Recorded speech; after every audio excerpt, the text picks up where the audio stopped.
जंगल में रात को अकेली जमींदार की कुंवारी बेटी और एक ग्वाला। बहुत पहले की बात है। एक गांव था दयालपुर, जहां सुखी राम नाम का जमींदार अपने भाई दुखी राम के साथ रहा करता था। सुखी राम बहुत दयालु किस्म का आदमी था, मगर किरपन था। जब किसी का कुछ ले लेता तो जल्दी लौटाता नहीं था, और अपना किसों को कुछ दे दिया तो फिर मांगने नहीं जाता था। उसकी इस आदत से लेने वाले तो परेशान रहा करते, वाहन देने वाले देनदार काफी खुश रहते कि वह दिया पैसा या कोई वस्तु फिर मांगता ही नहीं। मगर जमींदार का छोटा भाई दुखीराम बहुत तेज आदमी था। वो भले ही किसी का लिया हुआ सामान न लौटाए, परंतु अपना कुछ भी किसी के पास नहीं छोड़ता था। अभी दोनों नौजवान थे और उनका विवाह भी नहीं हुआ था। माता पिता कुछ वर्ष पहले दोनों के मना करने के बाद भी तीर्थ यात्रा में चले गए थे और फिर वापस नहीं लौटे थे। उनके गए हुए 5 साल गुजर गए थे। माता पिता रहते तो अब तक दोनों का विवाह करा दिए होते, मगर उनके चले जाने से घर में कोई बुजुर्ग था ही नहीं। पहले गांवों में ये एक समस्या थी कि जिसके घर बुजुर्ग नहीं उनका विवाह हो पाना बहुत मुश्किल होता था। कोई डायरेक्ट लड़के से आकर बात नहीं करता था कि तुम विवाह कर लो। किसी ना किसी को मध्यस्थ बनाना पड़ता था। जमींदार सुखी राम कोई मुनीम नहीं रखना चाहता था, मगर दुखी राम ने सलाह दिया कि एक उम्रदराज मुनीम रखना बहुत आवश्यक है। वो हमारा मुनीम तो रहेगा ही, विवाह कराने के लिए हमारा गार्जियन भी बन जाएगा। गांव में ही एक आदमी जिनका नाम भभोरन था, वो मुनीम का काम किया करता था। वो नगर में रहकर कई बार बड़े सेठों के पास मुनीमी कर चुका था, मगर कुछ दिन से घर पर ही रहा करता था। तो जब उसे सुखी राम ने मुनीम बनने का प्रस्ताव दिया तो वो सहर्ष तैयार हो गया। तो उसे सुखी राम ने मुनीम रख लिया। सच तो यह था कि भभोरन एक बदमाश किस्म का मुनीम था। वो जिस किसी सेठ साहूकार के पास मुनीमी किया, वहां से बहुत बेआबरू के साथ भगाया गया। उसके साथ मारपीट भी हुई, क्योंकि घोटाला करने में माहिर आदमी था। मगर इस बात की जानकारी सुखीराम को नहीं थी। सुखीराम भी उसे हमेशा के लिए तो रखा नहीं था, मगर भभोरन ने सोच लिया था कि वो तो अब उम्र भर यही रह लेगा। अरे जब घर में 2 भाई एक मति से चलने वाले ना हो, दोनों के विचार और व्यवहार अलग अलग हो, तो दूसरा चागार आदमी उसका लाभ उठा सकता है।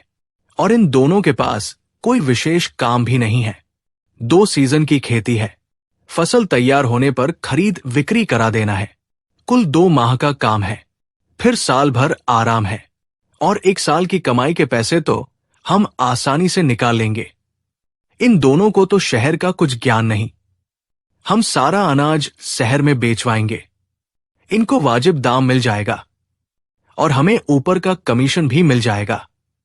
इन्हें क्या पता कि शहर और गांव के भाव में बहुत के अंतर होते हैं। इस तरह भभोरन सुखीराम के पास रह गया और मुनीमी करने लगा। पहले साल में वो खेती बाड़ी में उपजे अनाज को शहर में बेचकर काफी आमदनी दिखाया, तो सुखीराम का विवाह भी शहर की एक लड़की से करा दिया। अब दुखी राम भी मुनीम को खुशामद करने लगा कि कभी मेरे तरफ भी तो ध्यान दो, मैं भी अब कोई बच्चा नहीं हूं। तो सुखीराम उस पर भी ध्यान देने लगा। वो विचार किया कि एक को तो अपने मुट्ठी में रखने चाहिए, वरना दोनों का विचार मिला तो हर साल नया मुनीम बदल लेंगे। या इन्हें मुनीम की क्या जरूरत, खुद 2 है ही, परंतु एक को अपने बस में कर लेता हूं तो फिर तो मेरी नौकरी हमेशा के लिए पक्की। ये विचार कर वो दुखी राम को अपने ससुराल ले गया और उसे अपने साले की लड़की को दिखाया, जो काफी खूबसूरत थी। हालांकि दोनों की हैसियत में कहीं से समानता नहीं थी। कहा ये जमींदार और वे एक साधारण से किसान की बेटी, जिसके पिता के पास अपनी कोई जमीन भी नहीं थी, दूसरे के खेत पट्टे पर लेकर किया करते थे, जिससे मुश्किल से अपने खाने के खर्चे निकल आते थे। घर भी बिल्कुल साधारण फूस का, मगर लड़की अच्छी थी। दुखीराम बोला, मुनीम जी, बाकी सब तो ठीक है, मगर हमारी इनकी कोई बराबरी नहीं है। बड़े लोगों को हमेशा बराबर वाले के पास ही विवाह करने चाहिए, जिससे समाज में मान सम्मान बना रहे। मुनीम बोला, दुखी राम, मैं आपकी बराबरी कराने ले आया हूं, संपत्ति का नहीं। ऐसी लड़की किसी भी जमींदार के पास नहीं मिलेगी, और आप किसी जमींदार के पास विवाह करके भी उसके संपत्ति के मालिक नहीं बन जाओगे। वहां से भी सिर्फ एक लड़की ही मिलेगी, मगर मैं दावा करता हूं कि ऐसी नहीं मिलेगी। अब आप देख लो, अगर लड़की पसंद है तो आपको उसके धन संपत्ति से क्या मतलब। आपको कोई घर जमाई नहीं बनना है। मालिक ने इतना दिया है कि आपकी 10 पीढ़ियां सो कर भी खाए, तब भी कभी खत्म नहीं होने वाला। एक बात का और ध्यान रखिए कि बराबरी वाले की बेटियां अक्सर अपने बाप के धन के घमंड में हमेशा चूर रहती है, जबकि आप एक गरीब की बेटी को उन स्थान दे दोगे तो वो घमंड नहीं करेगी, बल्कि आपका एहसान मानेगी। जिंदगी भर एहसान तले दबी रहेगी। वो आपका सम्मान करेगी, आपकी पूजा करेगी। उसके दिल में आपके लिए किसी देवता से कम स्थान नहीं होगा। अमीर की बेटी कभी पलंग से नीचे नहीं उतरेगी, और गरीब की बेटी आपके सामने पलंग पर बैठेगी ही नहीं, बल्कि आपको बैठाएगी और खुद जमीन पर बैठेगी। संस्कार देखना हो और अपनी कद्र करानी है तो आप मेरी मानिए, इस लड़की से विवाह कर लीजिए। दुखी राम ये तो देख लिया था कि लड़की हजारों में एक है। रूप में तो उसकी बराबरी की कोई गांव में लड़की मिलेगी ही नहीं। ये साधारण कपड़े में भी चमक रही है, तो अच्छे वस्त्र पहन ले तो राजकुमारी से कमतर नहीं लगेगी। बहुत विचार कर दुखी राम ने सहमति दे दी, मगर बोला कि भाई इस विवाह को स्वीकार नहीं करेंगे। भभोरन बोला, गजब बुद्धू आदमी हो। अरे इस लड़की को आपको स्वीकारना है या भाई को? मैं आपके भाई की विवाह की बात नहीं कर रहा। अरे किसी को मणि मिल जाए और वो अपने सिर के पगड़ी में लगाकर धारण कर ले तो देखने वाले जलने लगते हैं। आप सबकी बात छोड़ो, अपना भला देखो। आप अपनी सारी संपत्ति भी लगा दोगे, तब भी ऐसी सुंदर पत्नी नहीं पाओगे। अगर मेरी बात नहीं समझ रहे या आपकी मर्यादा आपकी धन संपदा एक सुंदर पत्नी से बड़ा है तो फिर आप यहां से चलिए। आप मनुष्य होकर भी धन पशु हो। लड़की के पिता कब से एक लड़के के तलाश में है। कल को कोई मिल गया और ये हाथ से निकल गई तो हाथ मलते रह जाओगे और जिंदगी भर इसके लिए पछताओगे। मगर फिर भी ये आपको देखने के लिए भी नहीं मिलने वाली। आज मौका है, इसे कोई उपहार देकर अपने लिए रिजर्व कर लो और हफ्ते 2 हफ्ते में पत्नी बनाकर ले जाओ और इसके साथ मौज करो। दुखी राम बोला, मुनीम जी आप ठीक कह रहे हो। मैं दुनिया के दिखाने के लिए और दुनिया के जलने से अपनी खुशी नहीं छोड़ सकता। मुझे ये लड़की पसंद है और यही मेरी पत्नी बनेगी। आप मेरे तरफ से ये मेरी गले की मोतियों की माला लड़की को भेंट कीजिए। मुनीम ने तुरंत लड़की को सामने बुलाकर वो माला दुखी राम के हाथों लड़की के गले में पहनवा दिया। लड़की ने दुखी राम के पैर छू लिए। मुनीम बोला, दोनों का दिल से विवाह हो गया। अब सिर्फ दिखावा बाकी है, जो उस रस्म को भी जल्द पूरा कर लेंगे। मुनीम अपने मकसद में कामयाब हो गया। जब साले की बेटी जमींदारनी बनेगी तो फिर उसे मुनीम से कौन हटा सकता है। जिंदगी भर की नौकरी पक्की। दोनों वापस घर आ गए। मुनीम ने ही सुखी राम से बताया कि दुखीराम ने अपने से एक सुंदर लड़की पसंद कर लिया है। सुखी राम बोला, अरे हम अभी उसके विवाह कराने के लिए जिंदा बैठे हैं, तो वो अपने से अपना विवाह क्यों करने लगा। मुनीम बोला, अब उनकी बातें वे जाने, मैं तो एक अदना सा आपका नौकर हूं। छोटी मुंह बड़ी बात कैसे बोल सकता हूं। सुखी राम बोला, अच्छा माना कि अपने से कोई लड़की पसंद कराया तो कोई बात नहीं, हम उस लड़की को देखकर विवाह तय करा देंगे।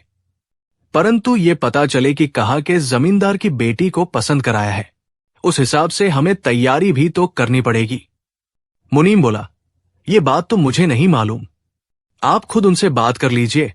वे बस मुझसे इतना ही बता रहे थे कि लड़की देख आया हूं। सुखी राम बोला, अच्छा मुनीम जी, हम दुखी राम से ही पूछ लेते हैं। सुखी राम ने अपने भाई को बुलाकर पूछ ही लिया कि दुखी राम, मैंने सुना है कि तुम खुद से अपना विवाह ठीक कराए हो। तुम ये कैसे भूल गए कि तुम्हारा भाई अभी जिंदा है, तुम्हारी भाभी है। तुम्हें इतनी जल्दी थी तो मुझसे बोलना चाहिए था। मगर ठीक जब पसंद कर ही आए हो तो ये बता दो कि किस जमींदार की बेटी है, ताकि उस हिसाब से मैं तैयारी करूं। आखिर बारात तो ले जानी है और बहू को विदा करा कर लाना है। तब दुखी राम बोला कि भैया, मैंने लड़की देखी है, वो बहुत सुंदर है, उसकी जैसी कोई दूसरी नहीं। सुखी राम बोला, छोटे, दुनिया की हर लड़की बहुत खूबसूरत होती है, कोई किसी से कम नहीं होती। बस देखने की अपनी अपनी नजरिया है। तुम्हें यदि वही लड़की पसंद है तो अच्छी बात है, तू उसी से विवाह कर ले, परंतु ये तो बता कि वो लड़की किस जमींदार की है। अब दुखी राम ने बताया कि वो लड़की किसी जमींदार की नहीं है, बल्कि मुनीम जी के साले की बेटी है। सुखीराम बोला, अच्छा चलो, वे छोटे जमींदार होंगे या फिर कोई काश्तकार होंगे। दुखीराम बोला, नहीं भैया, उनके पास कोई जगह जमीन नहीं है। सुखी राम बोला, अच्छा, उनका घर तो अच्छा होगा। तब दुखी राम बोला, नहीं भैया, उनका घर फूस का है, वे गरीब आदमी है। सुखी राम बोला कि भाई, तुम्हें पागल कुत्ते ने काटा है। अरे, विवाह बराबरी वालों के साथ किया जाता है। मैं इस विवाह की अनुमति तुम्हें नहीं दूंगा। भला मेरा विवाह एक जमींदार की बेटी से हुआ है और भाई की पत्नी मजदूर के घर से आए, मेरी तो नाक कट जाएगी। लोग क्या कहेंगे कि बड़े भाई ने अपने लिए पत्नी जमींदारनी ला दी और भाई के लिए मजदूर के घर से नौकरानी। नहीं, मैं ऐसा नहीं होने दे सकता। तुम्हें व्यवसाय की जल्दी है तो मैं तुम्हारी भाभी से कहकर उसी की एक बहन से तुम्हारा विवाह करा देता हूं। अभी उसकी 2 बहनें कुंवारी है और तेरी भाभी से बहुत खूबसूरत है। तू दोनों में जिसे पसंद कर ले, मैं उसी से तेरा विवाह कराने का प्रयास करूंगा। दुखीराम बोला, भैया, मैं उस लड़की को विवाह का वचन दे आया हूं। सुखी राम बोला, देखो, जब तक विवाह के फेरे नहीं लग जाते तब तक वचन का कोई मतलब नहीं है, और फिर घर के बड़े बुजुर्ग ने ऐसा कोई वचन नहीं दिया है। इसलिए तुम इन सब बातों को छोड़ो और मेरी बात पर अमल करो। दुखी राम को लगा कि मैंने सचमुच जल्दबाजी कर दिया है, मुझे भाभी की बहन से ही विवाह करना चाहिए था। घर में जब 2 संगी बहनें रहेंगी तो कभी भी घर के अंदर विवाद नहीं होगा। सारी दुनिया में विवाद की जड़ स्त्री ही होती है, और जब संगी बहाने एक घर में हो तो विवाद की संभावना बहुत कम हो जाती है। दुखी राम बोला, ठीक है भैया, इस पर विचार करता हूं। वो उस वक्त सुखी राम के पास से चला गया और भभोरन मुनीम से मिला। उसने बताया कि भाई ने इस विवाह की अनुमति नहीं दी है। भभोरन को लगा कि मुनीमी गई हाथ से, मेरी चालाकी पकड़ी गई है, मगर वो जल्दी हार मानने वालों में से नहीं था। वो दुखी राम से बोला, दुखी राम, ये क्या कह रहे हो? अरे, अब तुम्हारा भाई अनुमति दे या ना दे, वो लड़की तुम्हारी पत्नी बन चुकी है। अब चाहने ना चाहने से कुछ नहीं होने वाला। तुमने उसे माला पहना दिया है। दुखीराम बोला, मैं अब उससे माला मांगने कहाँ जा रहा हूं? अब वो मेरा बेशकीमती माला अपने पास रख ले। मुनीम बोला, दुखी, किसी लड़की के गले में माला डाल देना कोई मजाक नहीं है। अब वो तुम्हारी पत्नी बन गई है, उससे भूल से भी इनकार की बात मत सोचना। आपने उसकी सिर्फ एक रूप देखा है, भोलेपन वाला, मगर उसका दूसरा रूप नहीं देखा है। अब किसी में इतनी हिम्मत नहीं कि कोई तुम्हें उससे अलग कर दे। वो ऐसा करने वाले का जान भी ले सकती है और तुम्हारे लिए अपनी जान भी दे सकती है। तुम माला डालकर धोखा दे दोगे, ये भूल से भी मत सोचना, वरना जिंदगी भर कुंवारे रह जाओगे। दुखी राम बोला, नहीं नहीं, मैं कुंवारा कैसे रह जाऊंगा? भाई ने भाभी से बात की है कि वो अपनी छोटी बहन से विवाह करा दे। वो इसके लिए राजी भी हो गई है। भभोरन बोला, तुम ये विवाह कर ही नहीं पाओगे। वो इन वक्त पर विवाह मंडप में हाजिर हो जाएगी और हंगामा खड़ी कर देगी जब वो बताएगी कि तुम उसके गले में पहले माला डाले हो, उसके साथ रात बिताए हो अब तुम उसके पति हो, तुम्हारा बच्चा उसके पेट में है और उसे छोड़ दूसरी शादी रचाने चले हो। तो सोच लो उस वक्त क्या होगा। जिससे तुम्हारा विवाह हो रहा होगा वो लड़की तुम्हें जूतियों से पिटेगी ही। गांव वाले तुम्हारे साथ तुम्हारे गांव वालों का वो खातिरदारी करेंगे कि फिर तुम्हें खोजने से कोई बाराती नहीं मिलेगा। और इतना हो जाने के बाद अब कौन तेरे विवाह को फिर दोबारा आएगा। भाई भाभी भी तुम्हारी गलती मान अपना कदम पीछे खींच लेंगे और इस तरह तुम जिंदगी भर कुंवारे रह जाओगे। वो लड़की ना तो तुम्हें खुद मिलेगी ना किसी दूसरी से मिलने देगी। अब तुम अपना घाटा और मुनाफा खुद सोच लो। सुखी राम कल को पल्ला झाड़ लेगा तो तुम जिंदगी भर रोवोगे, अरे मेरा क्या है, मैं कौन तुम्हारे घर का हूं। आज आपका नौकरी करता हूं, कल किसी और का मुनीम बन जाऊंगा, फिर ये बात कहने मैं भी नहीं आऊंगा। आज आपका नमक खाया है तो कुछ सलाह दे रहा हूं। दुखी राम बोला, मुनीम जी ऐसे कैसे हमारी नौकरी छोड़ दोगे, आप मेरा जिंदगी भर मुनीम रहोगे। अब इस संकट के घड़ी में मेरा आप ही हो, कुछ सोच कर बताओ कि मैं क्या करूं। वैसे मुझे उस लड़की को छोड़ना बहुत बुरा लगेगा, परंतु भाई भाभी को कैसे मनाऊं, उनके सामने कैसे पेश आऊं। भभोरन बोला कि दुखी राम आप उस लड़की को ही पत्नी बनाओगे ये स्पष्ट कर दो। इसके लिए यदि मुझे कुछ भर त्यागना पड़े तो त्याग सकता हूं, मगर उस लड़की को नहीं छोड़ सकता जिसको जीवन संगिनी बनाने का वचन दे चुका हूं। भभोरन अब ज्यादा बात नहीं किया और चला गया। दुखी राम भाई के पास गया तो भाई ने पूछ लिया कि दुखी राम तुमने कुछ फैसला किया, तुमने क्या विचार किया। तब दुखी राम ने बताया कि भैया मैं इस निर्णय पर पहुंचा हूं कि उसी लड़की से विवाह करूंगा। सुखी राम बोला, ठीक है तुम उससे ही विवाह कर लेना, परंतु सच सच बताओ कि तुम उस लड़की तक पहुंचे कैसे, उसे कब से जानते हो, या तुम्हें उसके पास भभोरन लेकर गया है। दुखी राम बोला, भैया मुझे लेकर भभोरन ही गया है, परंतु लड़की को पसंद मैंने ही किया है और उसी से विवाह करूंगा। सुखी राम बोला कि जब भभोरन लेकर गया है तो उसमें उसकी बहुत बड़ी चाल भी हो सकती है। हम भभोरन के कहे अनुसार नहीं चल सकते। इस घर का नारद मुनि भभोरन ही है, हम उसे अब मुनि भी नहीं रखेंगे। दुखी बोला, नहीं मैंने भभोरन को जिंदगी भर के लिए मुनीम रखने का वादा कर दिया है। सुखी राम बोला, तुम ऐसा कैसे कर सकते हो, घर का इस वक्त मालिक मैं हूं, तो निर्णय लेने का मेरा अधिकार है। दुखी राम बोला, आप अपने आधे हिस्से का ही मालिक हो, आधे का मालिक मैं हूं। यदि आप भभोरन को मुनीम नहीं रखना चाहते तो मत रखिए, मगर मैं तो रखूंगा। अच्छा होगा आप अब मेरा आधा हिस्सा बांट ही दो। आपके मन में बेईमानी आ गई है, मुनीम बुरा लगने लगा है, उसके सुझाए रिश्ता बुरा लगने लगा है। सुखी राम बोला, भाई तू दिमाग से सोच, भभोरन तेरा भला नहीं सोच रहा, वो अपना भला सोच रहा है। मैं तेरी शादी 2 दिन के अंदर करा दे रहा हूं, तू होश में आ और भभोरन के कहे पसर मत चल। दुखी बोला, भाई ये बात तो आपको पहले सोचनी थी, अब तो बात आगे बढ़ चुकी है। आपको वो लड़की और भभोरन मंजूर है तो मैं साथ रह सकता हूं, वरना मैं आपके साथ नहीं रह सकता। तब सुखी राम बोला कि तुम उस लड़की से विवाह भले कर ले, मैं उस लड़की को घर की बहू स्वीकार कर लूंगा, परंतु भभोरन को स्वीकार नहीं कर सकता।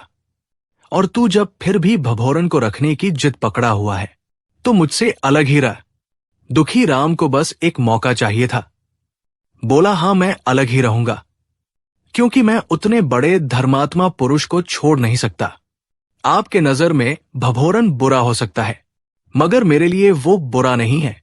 आप कोई 2 साल से विवाह कर मौज कर रहे हो, मगर मेरे विषय में एक बार भी नहीं सोचा। आदमी का जब अपना पेट भरा रहता है तो सारी दुनिया उसे अघाई हुई लगती है। भूखे का दर्द सिर्फ भूखा समझ सकता है। सुखी राम अब और बात आगे नहीं बढ़ाना चाहता था। जिस झोपड़ी में आग लग जाए उसे अब बुझा भी दिया जाए तो रहने के लायक नहीं रह जाती। यहां तो झोपड़ी पूरी की पूरी जल चुकी है। खाक हो चुकी झोपड़ी से आसियाने की उम्मीद नहीं की जा सकती। सुखी राम ने 2 दिन के अंदर ही बंटवारा करा दिया। घर बांट गया, खेत बांट गए, बाग बगीचे बांट गए। भभोरन दुखी राम का मालिक ही बन गया। जल्दी ही दुखी का विवाह करा दिया। उसके साले की बेटी दुखी राम की पत्नी बनकर आ गई। दुखी राम ने अपने विवाह में भाई भाभी को आमंत्रित नहीं किया। सुखी राम को यह बात बुरी लगी, मगर अब तो अलग हो गए थे। उन्हें सब पता था कि यह सब भभोरन करा रहा है। आज का जमींदार दुखी राम नहीं भभोरन है, सिर्फ कहने को मुनीम है। आज नहीं तो कल दुखी राम और उसकी पत्नी को बहुत बड़ी मुसीबत में डाल सकता है, परंतु मूर्ख को अक्ल आए तब ना। उस पर तो भभोरन ने पर्दा डाल दिया है। नशेड़ी को गलती का एहसास नशा उतरने पर होता है, जबकि बेवकूफ लूट जामने के बाद होश में आता है। दुखी भी कभी न कभी जरूर होश में आएगा, मगर तब तक सब कुछ गवा चुका होगा। इस तरह समय गुजरने लगा। सुखी राम के घर एक बेटी ने जन्म लिया, तो दुखी राम के घर एक साथ 2 बेटे पधार गए। सुखी राम काफी खुश हुआ और दुखी राम से बोला कि देख, तू चिंता मत करना, तेरे एक बेटे को मैं अपना सारा हिस्सा दे दूंगा, इसलिए तू निफिक्र रह। परंतु मैं ये काम तभी करूंगा जब तू भभोरन को हटा देगा और उससे कोई संबंध नहीं रखेगा। दुखी राम बोला कि भाई, व्यर्थ की बातें मत किया करो। मुझे आपकी जमीन जायदाद की कोई लालच नहीं है और आपके लालच में आकर कभी भभोरन को नहीं छोड़ने वाला। भभोरन दुखी राम की कमजोरी को पकड़ लिया था। उसके 3 बेटे थे जो आवारा थे, तो उनका जुगाड़ भी वो किसी तरह दुखी के घर में ही करना चाहता था, परंतु उसे वैसा कोई अवसर दिख नहीं रहा था कि बेटों को लाकर घर में बैठा दे। हां, एक काम करता था कि दुखी के गोदाम से बेटों को अनाज और खाने की सामग्री पर्याप्त मात्रा में दे देता था। मुफ्त का लूटा अन्न और मुफ्त का लूटा पैसा कभी भी सही जगह पर उपयोग नहीं हुआ था, वो गलत जगह पर ही यूज होता है। भभोरन के बेटे उसका गलत इस्तेमाल करने लगे थे। उस धन से वो नशा करते। बच्चे को दूध पीने वाले बच्चे नहीं थे, सभी सयाने थे। आवारा गर्दी किया करते थे। मां उनकी थी नहीं। भभोरन घर पर रहता नहीं था, उन्हें रोकने टोकने वाला नहीं था, तो आवारा घुमा करते और भभोरन उन्हें मुफ्त में अन्न उपलब्ध करा ही देता, तो उनके तो मजे ही मजे थे। समय गुजरता गया। सुखी राम की बेटी चंचल अब बड़ी हो चली, तो दुखी के बेटे भी बड़े हो चले। एक दिन सुखी की पत्नी बीमार पड़ी और काफी गंभीर रूप से बीमार हो गई। सुखी वैद्य को बुलाने दूसरे गांव गया हुआ था, परंतु संयोग खराब था। वैद्य नहीं मिला, वो दूसरे गांव गया हुआ था। वैद्य के वापस आने और उसे साथ लेकर गांव आने में काफी विलंब हो गया। जब वैद्य को लेकर सुखी गांव आया, तब तक तो पत्नी मर चुकी थी। सुखी राम बहुत दुखी हुआ। आधी जिंदगी गुजर जाने पर पत्नी का साथ छुटना दुनिया के सभी दुखों से भारी हो जाता है। सुखी राम के लिए मुश्किल घड़ी आ गई। बेटी का क्या है, सयानी हो चली है, आज नहीं तो कल दूसरे के घर चली जाएगी, फिर तो जिंदगी अकेले ही गुजारनी पड़ेगी। वो दुखी रहने लगा। इधर भभोरन की नजर सुखीराम की संपत्ति पर लग गई कि किसी तरह इसे हथिया लूं तो मेरे बेटों की जिंदगी बड़ी आराम से कट जाएगी, मगर डायरेक्ट मैं इसे नहीं ले सकता। इसके लिए तो पहल दुखी और उसके बेटों को ही करने पड़ेंगे। वो पहले दुखी को भड़काया कि तुम किसी तरह सुखी को अपने में रहने को राजी कर लो, वरना सारी संपत्ति अपनी बेटी को दे देगा। दुखी उसकी बात में आ ही जाता, मगर उसकी पत्नी भभोरन से बोली कि फूफा, मुझे किसी और के धन की कोई लालच नहीं है, ज्येष्ठ पशले से अलग है। यदि खुद आते हैं तो मैं मना भी नहीं करूंगी, मगर उन्हें ये नहीं कह सकती कि आप मेरे साथ आ जाओ। अरे उनकी बेटी है और वो अब बड़ी है, अपने पिता की देखभाल कर सकती है, और फिर उनकी संपत्ति की मालकिन भी तो वही है, तो उसके हिस्से की लालच तो एक बुरी बात है। आपको खुद ही इन सब बातों से दूर रहना चाहिए। भभोरन मन में सोचा कि ससुरी का विवाह क्या करा दिया। बहुत चतुर बन गई है। अरे मेरे जैसा आदमी था जो महल की रानी बना दिया, वरना किसी गरीब के घर ब्याही गई होती तो जिंदगी भर गोबर थापती। आज इस स्थान पर पहुंचा दिया है तो बड़ी हरिश्चंद्र बन रही है और मेरे को ही ज्ञान सिखा रही है। अरे छोड़ूंगा तो तुझे भी नहीं। एक पटकनी में ही खानदान सहित सड़क पर आ जाएगी। मूर्ख को नहीं पता कि भभोरन अपने बाप का भी नहीं हुआ, तो तेरा क्या होगा। भभोरन बूढ़े होने पर अपने पिता को घर में बंद कर चला गया था और महीनों बाद वापस लौटा था। तब तक उसके पिता मर खप गए थे। वो एक नंबर का क्रूर व्यक्ति था। दया नाम की चीज उसमें नहीं थी। उसने सोच लिया कि अब क्या करना है। दुखी अब मेरा साथ नहीं देगा। वो पत्नी का पिछलगू बन गया है। अब जो भी कदम उठाना है मेरे को उठाना है। वो दोपहर में खेत में चला गया। सुखीराम रोज खेत में जाता था। खेत घूम कर देख लेने के बाद पुराने कुंवे से पानी निकालकर पीता था। उसके बाद घर लौट आता था। उस वक्त कुंवे के पास कोई नहीं होता था, तो भभोरन सोच लिया कि क्या करना है। वो कुंवे के पास जाकर बैठ गया। सुखी खेत घूम कर आया तो उसे अपने पुराने कुंवे पर पाया, तो पूछ लिया, भभोरन तुम यहां मेरे कुंवे पर? तब भभोरन भो, हाँ बड़े मालिक। क्या है कि मेरे मालिक के कुंवे की बाल्टी कुंवे में गिर गई है, तो सोचा आपके कुंवे से आज पानी पी लूं। सुखी पूछा, तो पी लिया? तब भभोरन बोला, मालिक मैं अपनी औकात कैसे भूल सकता हूं, आपसे पहले पानी कैसे भूल सकता हूं। आप पहले पानी पी लो, फिर हम पानी पी लेंगे, वो भी आपके इजाजत मिलने पर। सुखी अब बिना कुछ कहे पानी निकालने लगा। वो जो ही कुंवे में पानी निकालने के लिए झुका, भभोरन जोर का धक्का दे दिया, जिससे सुखी का बैलेंस बिगड़ गया और वो सीधे कुंवे में जा गिरा। सुखी कुंवे में लटक रही रस्सी पकड़ ही लेता कि तभी भभोरन ने रस्सी को बाहर खींच लिया। थोड़ी देर में ही सुखी पानी में डूब गया। भभोरन राहत का सांस लिया। अब वो अपनी मकसद में आधी कामयाबी हासिल कर लिया था। वो जल्दी से भागकर अपने कुंवे पर चला गया। शाम होने पर भी जब सुखी घर नहीं आया तो बेटी ने उसकी खोज करना शुरू किया कि आखिर पिताजी बिना बताए कहां चले गए। वो एक दो मजदूर भेज खेत के चप्पे चप्पे खोजवाई। मजदूरों की शक की निगाह कुंवे पर गई तो देखा तो सुखी कुंवे में मरे पड़े थे। चंचल को भरोसा ही नहीं हो रहा था कि उसके पिता अपने से कुंवे में भी गिर सकते हैं, क्योंकि वहां पानी निकालने की व्यवस्था ही ऐसी थी कि आदमी सीधे कुंवे में गिर ही नहीं सकता था। मगर अब हकीकत तो सामने थी, तो मान गई कि संयोग की बात। संयोग जब खराब होता है तो हाथी के ऊपर बैठे आदमी को कुत्ता काट लेता है, तो ऐसा ही कुछ हो गया है। वो बहुत दुखी हुई, मगर क्या कर सकती थी। किसी तरह अपने पिता का क्रियाक्रम निपटाई। उसमें अपने चाचा चाची से मदद मांगी, परंतु उसे किसी ने कोई मदद नहीं किया। एक दिन भभोरन दुखी के अन्न के गोदाम पर अपने बेटों को समझा रहा था कि मूर्खों, तुम किसी काम के नहीं हो। अरे मैंने तुम लोगों के लिए क्या क्या नहीं किया। सुखी को धक्के देकर कुंवे में गिराया। अब तुम लोगों का रास्ता साफ है, बस एक रोड़ा है, उसे निपटा दो तो सारी जमींदारी तुम्हारी।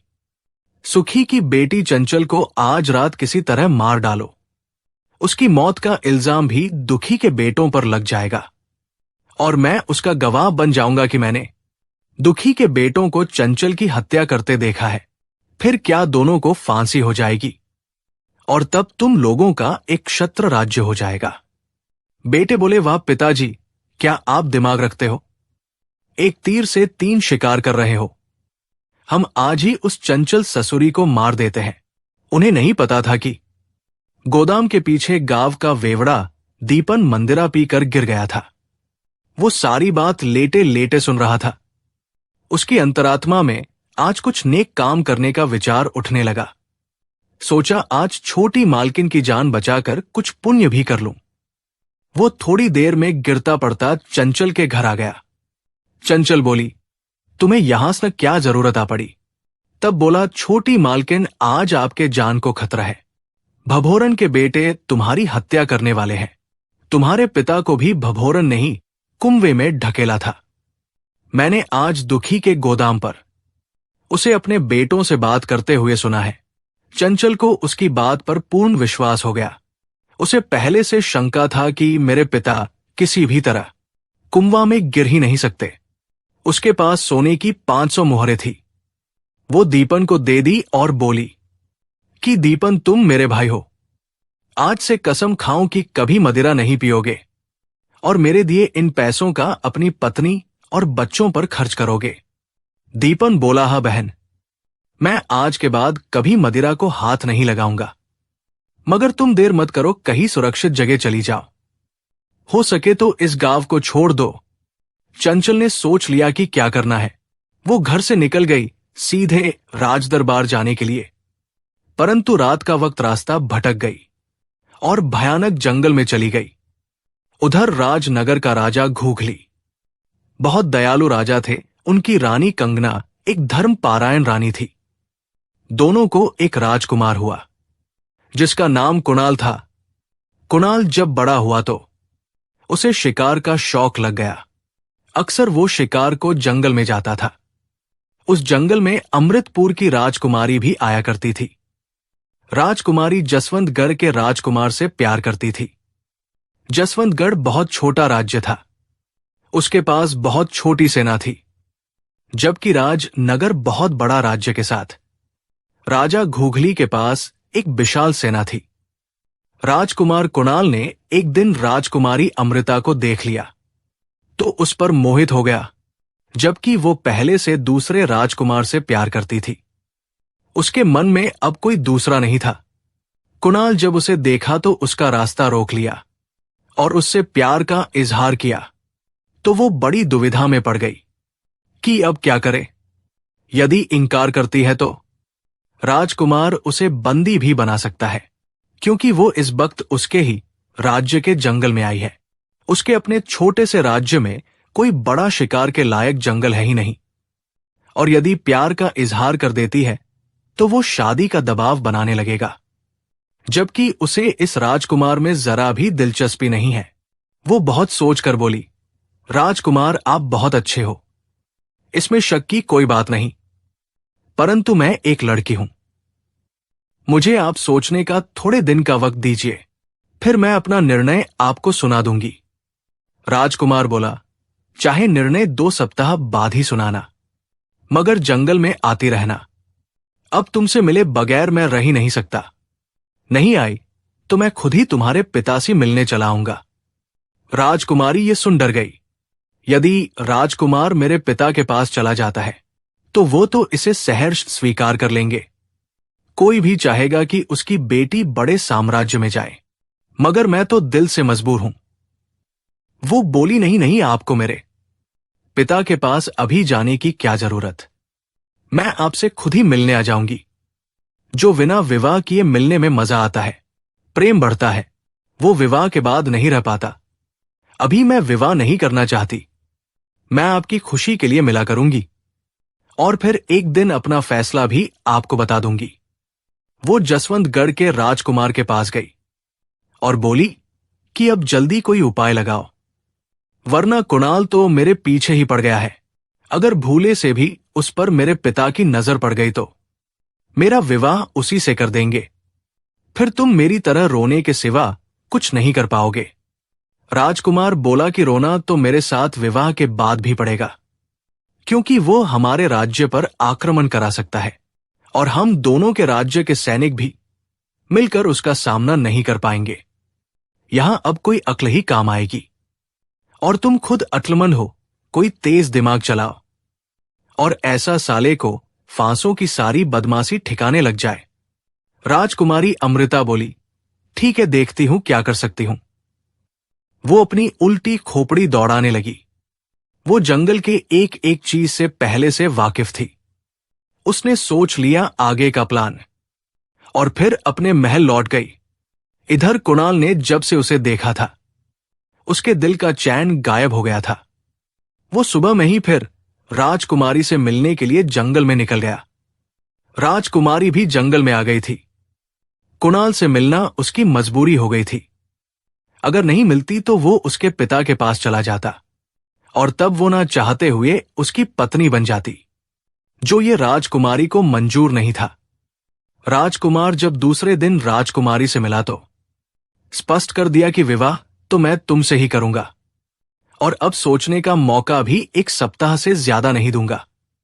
अब इसमें किंतु परंतु और इनकार जैसी कोई बात नहीं आनी चाहिए। बस तुम्हारा मन रखने को 1 सप्ताह का समय दे रहा हूं। ये सुन तो राजकुमारी का खून ही सूख गया। वो जसवंतगढ़ के राजकुमार के अंतरंग संबंध में थी, फिर अब दूसरे से संबंध जोड़ना व्यभिचार था, तो वो विचलित हो गई। 1 सप्ताह का समय बितने में कितना वक्त लगता है। अगर मौन रह गई तो अगले हफ्ते मेरी डोली इसके मशाल के लिए निकल जाएगी। अब इसको रोकूं कैसे? बहुत सोचने के बाद उसके दिमाग में ख्याल आया कि पास में ही एक महात्मा तपस्या कर रहे हैं। वो बहुत बड़े संत हैं। किसी तरह इस राजकुमार से उस महात्मा का अनिष्ट करा दूं तो महात्मा इसे श्राप दे देंगे और एकमात्र उपाय अब श्राप ही है। वो महात्मा के आश्रम की रेकी करने लगी। उसे जल्द ही एक आइडिया मिल गया। आश्रम के पास ही महात्मा की 3 गायें बंधी थी। वैसे तो महात्मा के पास कई दर्जन गायें थी, मगर ये 3 गायें महात्मा के लिए खास थी, इसलिए उन्हें बांध कर रखे थे। राजकुमारी ने बंधी हुई गाय के पास दूसरे दिन एक मरे हिरण की खाल टांग दी और राजकुमार के पास आ गई और बोली कि राजकुमार, अब मैं भी आपसे दूर रहना नहीं चाहती। मैं चाहती हूं कि हमारा विवाह जल्द से जल्द हो जाए, मगर मेरी एक छोटी सी शर्त है। मैंने सुना है कि आप एक बड़े तीरंदाज हो, तो सामने पेड़ में एक हिरण की खाल बंधी है। उसके आंख में यदि तीर से भेदन कर देते हो तो मैं अभी से तुम्हारी इसी वक्त आपके साथ आपके राजमहल में चलने को तैयार हूं। ये बात सुन तो राजकुमार अपना सुध बुध खो बैठा और तीर से उस खाल को संधान कर दिया। तीर खाल को छेदते हुए खाल के आड़ में बंधी गाय के गर्दन में लग गई। गाय कष्ट रंभाने लगी और थोड़ी देर में तड़प कर मर गई। महात्मा को यह देख बहुत क्रोध आया और राजकुमार को श्राप देने चले। तभी महात्मा की पत्नी ने उन्हें रोक लिया और बोली कि स्वामी, इस राजकुमार पर आप दया करो। ये एक षड्यंत्र का शिकार हुआ है। आप खुद पहले यथास्थिति का आकलन कीजिए। महात्मा पल भर में समझ गए। वो बोले, चाहे कुछ भी हो, तुम पर तो अनजाने में ही सही गो हत्या का पाप तो लग गया है, उससे तुम छुट नहीं पाओगे। तुम्हें मेरे आश्रम में 5 साल तक गायों की सेवा करनी पड़ेगी। तुम्हें सिर्फ एक वक्त भोजन मिलेगा तथा दूसरे वक्त में फल फूल खाकर रहना पड़ेगा। राजकुमार बोला, महात्मन, ये सब कुछ मुझे मंजूर है, परंतु मुझे 1 सप्ताह का अवसर दीजिए। मैं उस दुष्ट राजकुमारी को सबक सीखना चाहता हूं, जो मेरे से ऐसा कराकर खुद भाग गई है। महात्मा बोले, शांत वत शांत, तुम ऐसा कुछ नहीं करोगे। वो किसी और की है और तुम्हें उससे भी अच्छी अपने आप मिल जाएगी। तुम इस वक्त अपने पाप का प्रायश्चित में गो सेवा में लग जाओ। इस अवधि में तुम ना तो अपने राज दरबार से कोई मदद ले सकते हो, न जा सकते हो। तुम्हें ब्रह्मचर्य का पालन करते हुए 5 साल बिता देने हैं। इस बीच किसी स्त्री का ज्ञान भी ख्याल में नहीं आने चाहिए। राजकुमार एक ग्वाला का भेष बनाकर गायों की सेवा करने लगा।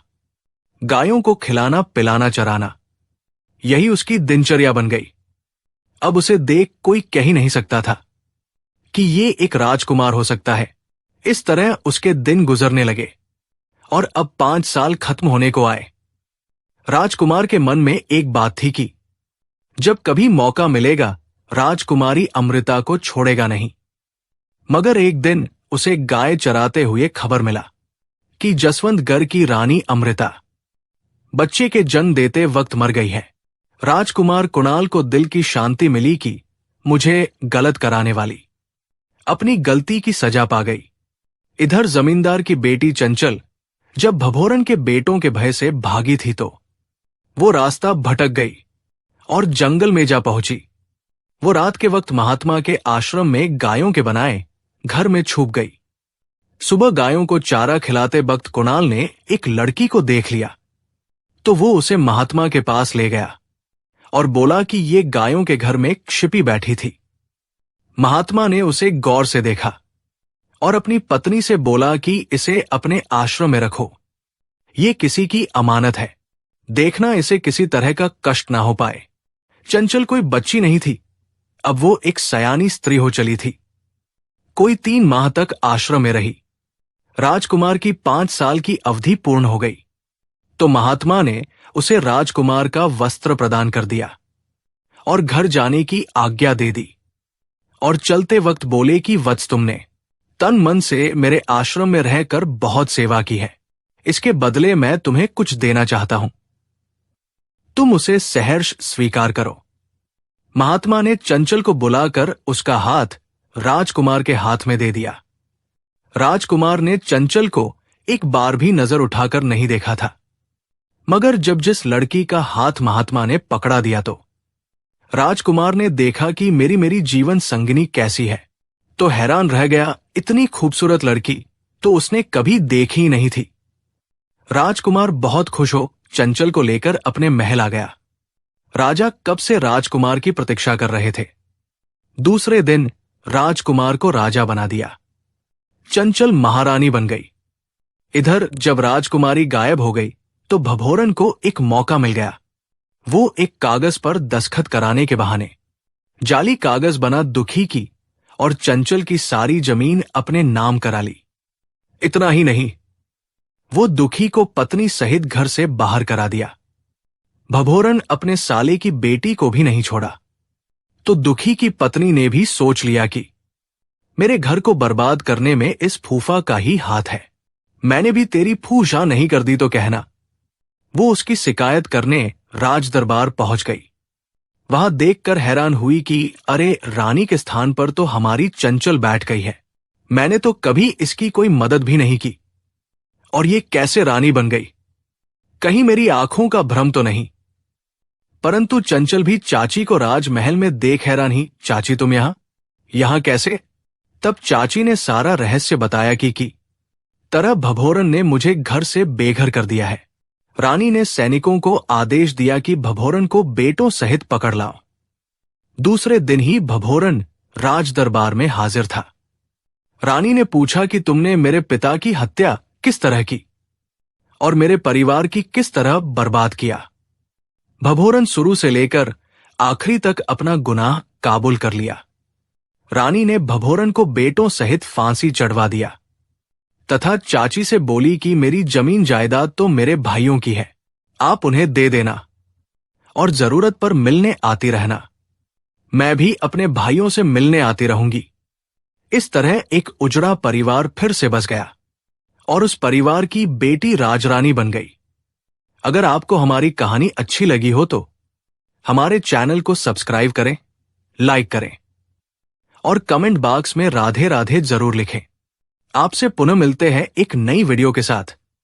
तब तक के लिए आपको और आपके पूरे परिवार को राधे राधे।